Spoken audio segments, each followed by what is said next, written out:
Well, good evening, and welcome to another episode of What Nobody Told Me After 65.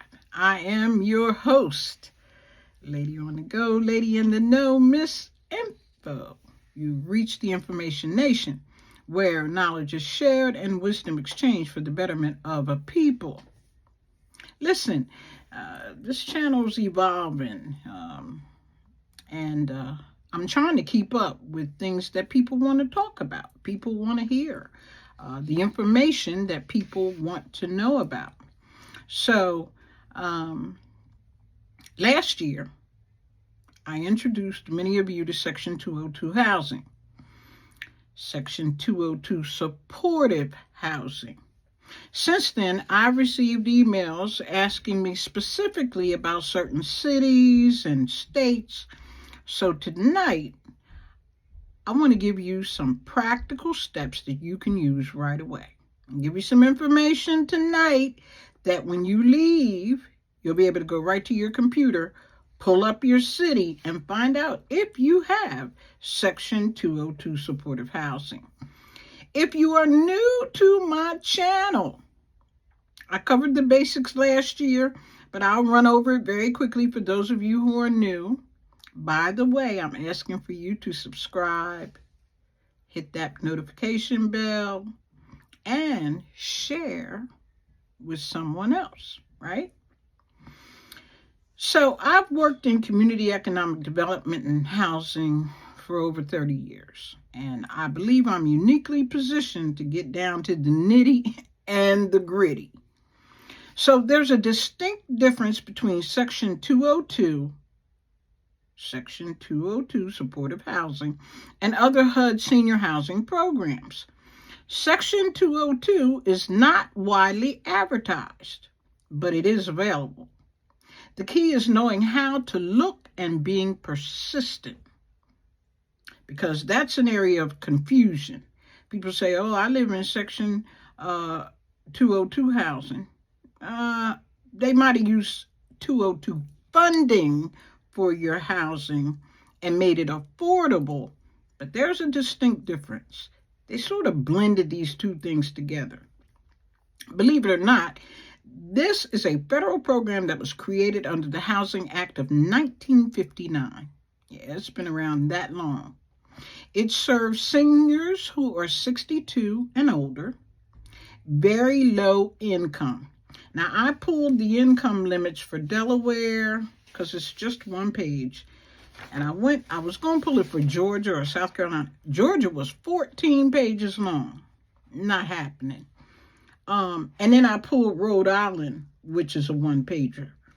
Now, in Dover, Delaware, which is the capital, 30% of your income limit you cannot make, if you are one person, more than $20,600 in a year. Now, these are FY 2025. 26 just got here. So these are the latest and the greatest. If you are very low income, and you're one person, then they allow you to make up to $34,300. At 60%, you can make $41,160. So you see, when they say low income, you got to be very careful. And it is adjusted gross income, all right? Adjusted. Make sure that is the number that they're feeding you, because that's how you know if you are eligible or not. By the same token, I pulled up Rhode Island, which is a one-pager. In Providence, Rhode Island, the 30% limits, you can make $24,050 if you are one person. Let's see how that... Okay, so it's $4,000 difference at 30%. So in Delaware, one person can only make $20,600, but in Providence, Rhode Island, you can make $24,050. So it varies by state, and you'll have to ask. What I tell you to do, always do your homework. Now, here's how the program works. HUD gives capital advances, that's money, and rental assistance to nonprofit developers, not individuals. Developers build or rehab housing. Seniors apply directly to the property, and then rent is typically 30% of your income. Or, depending on how they wrote their grant, it could be more. But typically it's 30%. Now, here's what makes 202 supportive housing special.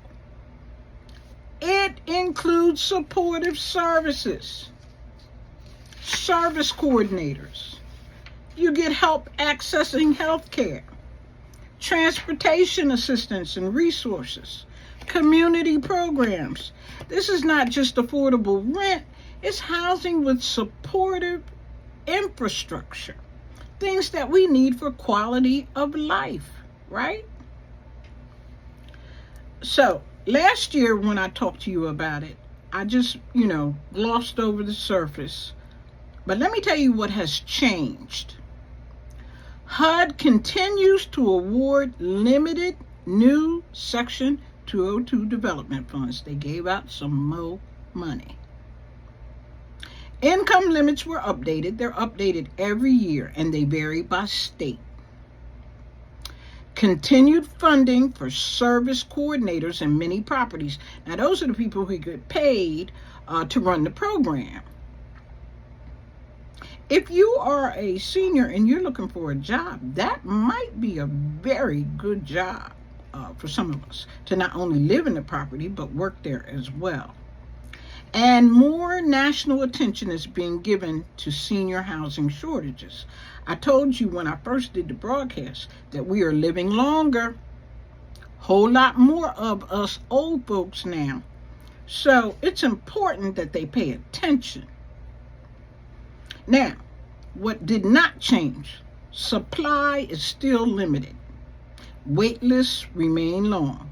I think maybe from 1 to 5 years is typical. And demand, of course, exceeds availability, and you still have to apply directly to the property. Now, here's what I'm going to tell you tonight.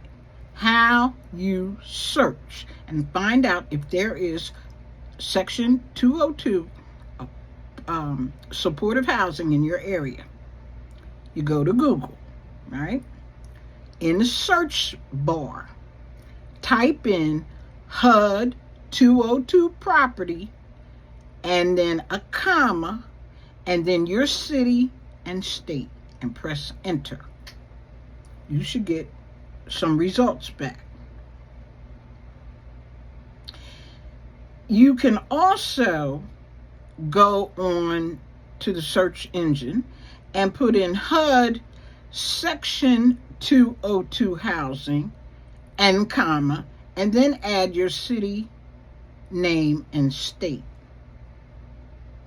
You can also go to the HUD resource locator at HUD.gov. I'm put some of this information in the description. Also, you can search for senior affordable housing. Just put that in the search bar and press enter. Project-based Section 8 senior housing. Now, I know this is a lot of information for some of y'all. For the majority of you who were with me a year ago, this is just a refresher, all right? But for the new folks, you might have to rewind it a little bit until you get it all down. Or get a paper and a pen and write it down.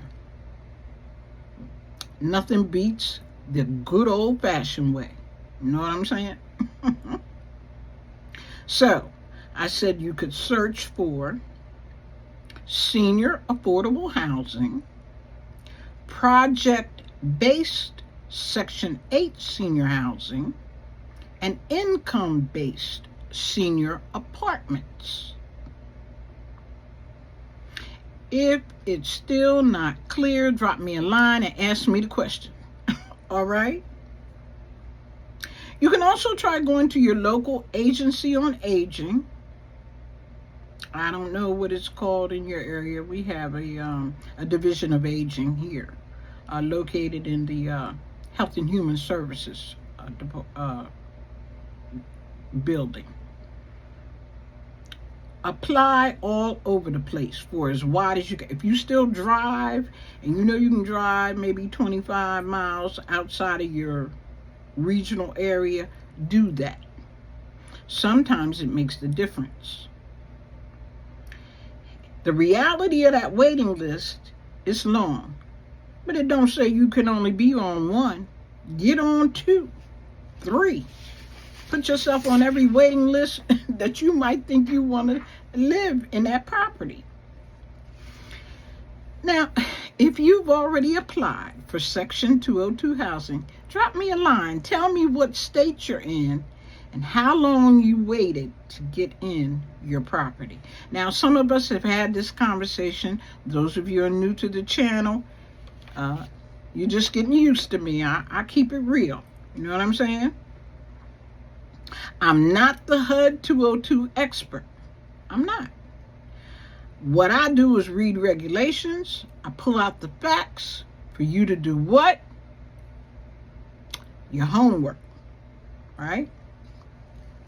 So while I'm explaining all this, let me say that HUD senior housing is not a specific program. It is a term or a term of words that are used to describe senior housing that's connected to HUD funding, period. Just whoever provided the money. HUD happened to provide the money, then it's HUD senior housing. That could include Section 202 properties, project-based Section 8 buildings, public housing that's been designated for seniors now, and the low-income housing tax credit program that deals specifically with senior properties where HUD vouchers are figured into the equation. All right? You know, years ago, there was CETA funds and these funds and that kind of funds. 202 funds, I told you, been around since 1959, because I sort of kind of remember hearing about that money. But those of us who were not in the know, we didn't know. And so big developers jumped in and took all the money and depleted it, and then it got funded again, and then sometime it didn't get funded. Follow the money. Follow the money. So, here's what you need to remember. Section 202 is a specific federal program. HUD senior housing is a general term that people use to describe any senior housing that's connected to HUD money. Okay? That's it. That's it in a nutshell. Now, I hope something was said here that you found valuable and noteworthy. Listen, this channel is what you make it. I'm just the guide. I investigate systems that affect older adults, whether you're preparing for retirement or just planning ahead. I told you one time I got a text message from a 16-year-old that thanked me for my channel. I was so full. He said, now I know what to expect. I said, that's a young man after one of my granddaughter's hearts. Listen, I am Miss Info, your lady on the go. It's been rough, y'all. 2026 ain't no joke. There's some things happening out there. But that's not what this channel is about. I'm not going to get into politics. I posted something for Black History and got my head chewed off. Come on, y'all. It is the shortest month of the year. Give me a break. If you would, please subscribe, share, watch the video to the end, hit the notification bell, and remember, you don't know what you don't know. You better ask somebody. Take care.